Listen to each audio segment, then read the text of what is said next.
अ, sir परिवहन मंत्र्यांनी नवीन आदेश काढला आहे. म्हणजेच जो जुना आदेश होता त्याच्यावरतीच अंमलबजावणीचे आदेश दिलेले आहेत त्यांनी, की परमिट रिक्षा ज्या आहेत त्याच्या संदर्भातले परमिट जे आहेत, ते तात्पुरत्या काळाकरता स्थगित करावेत असे सांगितले आहेत.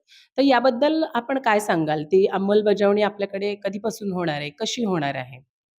माननीय परिवहन मंत्री महोदयांनी 9 मार्च 26 रोजी जाहीर केलेलं आहे, की तात्पुरती जी रिक्षांना नवीन परमिट जे आहे त्यांना ते स्थगित दिलेले आहे. म्हणजे नवीन परवाना आता यापुढं जारी करण्यात येणार नाही किंवा जे इंडेंट आपण म्हणतो, ते इंडेंट जारी करण्यात येणार नाही, असं जारी केलं आहे आणि त्याची अंमलबजावणी आपण सुरू केलेली आहे. पण यात एक गोष्ट मी सांगू इच्छितो, की ज्यांनी अगोदर इंडेंट घेतलेला आहे, त्यांना परवाना मिळेल. पण ते नवीन इंडेंट काही त्यांना मिळणार नाही. म्हणजे नवीन इच्छुक असतील त्यांना आता नवीन परवाना मिळणार नाही. सर याचा मूळ उद्देश काय? म्हणजे हा कायदा नव्याने म्हणजे हा आदेश नव्याने काढण्याचा उद्देश काय? कशामुळे हा निर्णय घेण्यात आला? अ, तसा हा धोरणात्मक निर्णय, पण याच्या पाठीमागे एक शासनाचं एक धोरण असू शकते, की आता जे परमिट जे आहे ते खुला परवाना आहे. मागेल त्याला परमिट आहे.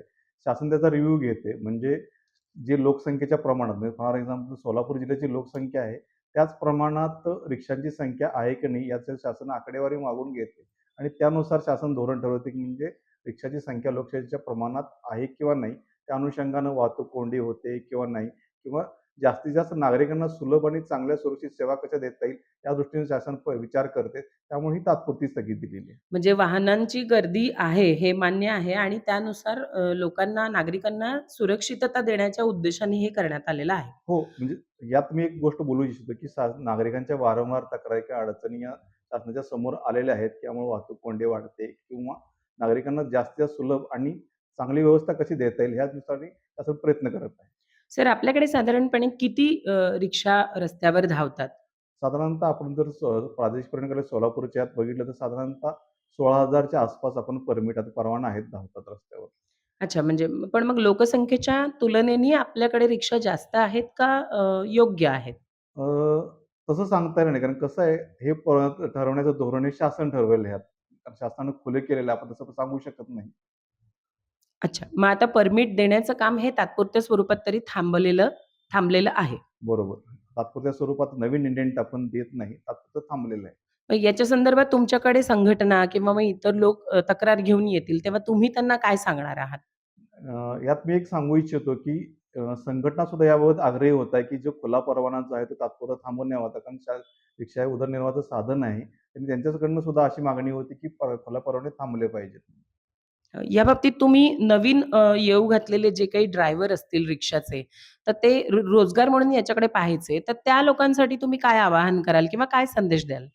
मी प्रादेशिक परवाना कार्यालय सोलापूर आणि शासन यांच्या वतीने एक आव्हान इच्छित करतो, की आपण जे रिक्षा ज्यावेळेस चालवत असाल, तर मोटर वाहन कायद्याचं जे आहे आणि रस्ता सुरक्षेचं आहे, तुम्ही परिपूर्ण पालन करावं. म्हणजे आवश्यक ज्या गोष्टी असतील, बॅज असेल, लायसन असेल, युनिफॉर्म असेल, आपल्या रिक्षाची कागदपत्र अद्ययावत ठेवणे आणि ज्यावेळेस तुम्ही रस्त्यावर असाल, त्यावेळेस तुम्ही पूर्णपणे जे मोटर वाहन कायद्याचे नियम आहेत, रस्ता सुरक्षा नियम आहेत, ते पूर्णपणे पाळावेत. जेणेकरून सामान्य माणसांना एक चांगली सेवा देता येईल. सर हा रिक्षाचाच विषय आहे, तर एक सामान्य जिव्हाळ्याचा विषय विचारते. अ, सध्या शहरामध्ये जास्त प्रमाणावर रिक्षा फिरतात. त्याच्यामध्ये मोठमोठ्याने टेप लावलेले असतात. विथआऊट ड्रेस बरेच लोक असतात आणि बेदरकारपणे रिक्षा चालवतात. तर अशा रिक्षावाल्यांना तुम्ही काही कडक कारवाईच्या संदर्भात काही आवाहन कराल का? की जेणेकरून सामान्य नागरिकांना त्याचा त्रास होणार नाही? अ, यात मी एक नमूद करू इच्छितो, की म्हणजे भरारी पथक जे प्रादेशिक मंडळ सोलापूर यांच्या वतीनं कार्यरत आहेत. ते नियमित कारवाई करत असतात. यासोबत ट्रॅफिक पोलीस सुद्धा कारवाई करत असतात. तरीही मी जे रिक्षा चालक आहेत त्यांना मी आवाहन करू इच्छितो, की आपणही सामान्य नागरिकातूनच आपण रिक्षा चालक आहात. त्यामुळे आपला त्रास इतर जे रस्त्यावर होणारे जे पादचारी असतील किंवा इतर वाहनधारक असतील, त्यांना त्रास होऊ नये अशी आपण एक काळजी घ्यावी प्रत्येक वेळी. धन्यवाद सर. धन्यवाद.